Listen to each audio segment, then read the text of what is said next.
Good morning, and welcome back to Jody Lewis Creations. In today's video, we are going to work on something a little bit different. So this is going to be not all together in one video. It's going to be a multi-part video that's leading up to something. So as you know, we're on the road, we're traveling, and I am actually struggling with mojo because the weather has been crazy. So like, I get things out, I put things away. We've had to take the gazebo down multiple times because the wind gusts have... Pause for jet noise. It's what happens when you're staying on a naval air station. You got to deal with jets flying over. I love it, but it does create a lot of noise sometimes. Anyway, so yeah, so just my mojo was kind of like, and I was really wanting to work on something, but I didn't know what. So in the fall, before I had ever left home, there's coral dust on everything. I had purchased a kit from Ink and Page to make a haunted mini bookshelf. And so I want to start working on that. And I am wanting to start working on some miniatures. For the last few years, we have done Mini May, and I'm still doing Mini May this year. I don't know what my project's going to be yet, but we are going to work on Mini May. But there's going to be some other mini makes as we go along here with time. So what I have here, and yes, you guys are going to laugh at me.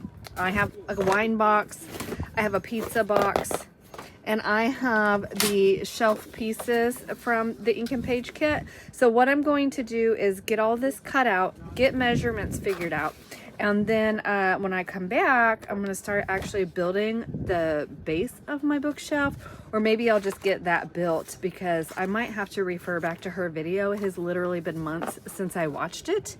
We're going to start building a creepy haunted bookshelf.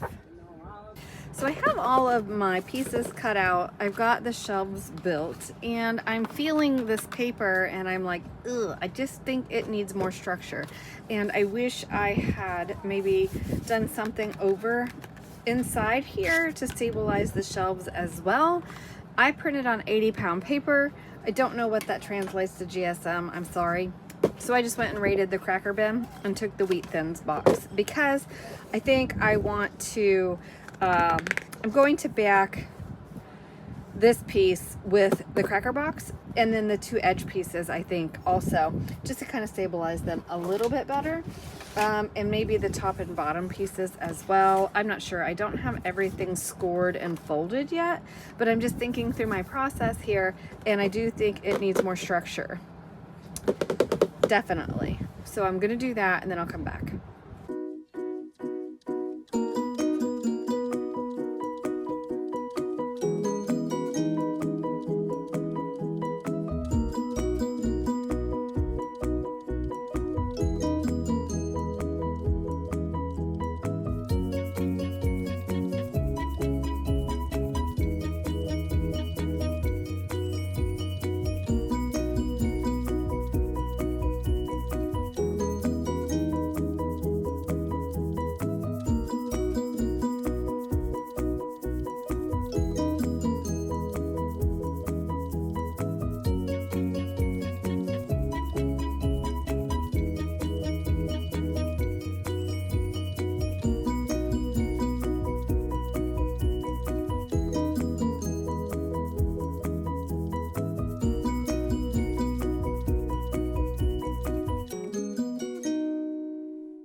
Okay, so I'm done building the structure and I don't love it, but if we don't put anything super heavy on it, I think it might be okay.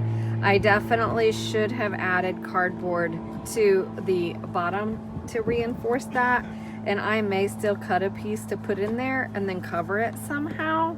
So I am thinking that paper structures are not going to be the way to go. I'm going to take this in overnight and let it dry. So we're going to call this part 1. I'm going to see what it does. Like the boxes feel okay, but this, I feel like if we set anything on here, it's just gonna collapse. And I did the structure on the outside and wish I would have done it on the insides as well. So TBD, we'll see how this goes, right? And it was harder to build than I thought it was gonna be, but that's okay. I know my phone cut off. I was just gonna set that to music with me trying to put it together. So we'll have to see what happens with that. But in the meantime, this is just what I'm playing with right now. I will see you guys in the next video. Please remember to like, comment, share, and subscribe.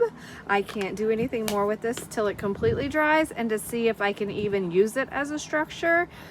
Even if I can't, I'm going to continue with making components because the components can cross over to my plan B that I will have to figure out how to implement. So the next step in the process is going to be just to be making things to go on our bookshelf, and if this fails, we'll have pieces that are made for, I said, plan B, right? Plan B. Okay, so I will see you guys in the next video. Please, again, remember to like, comment, share, and subscribe, and I will see you soon. Bye. Okay, it's the next day. It's Sunday, and I had taken this in to dry last night, and I really didn't like how flimsy this shelf is, so I peeled it up, and now it's a mess, but this needs to be stabilized. Like these two, maybe because they were in box form, don't feel as, like this.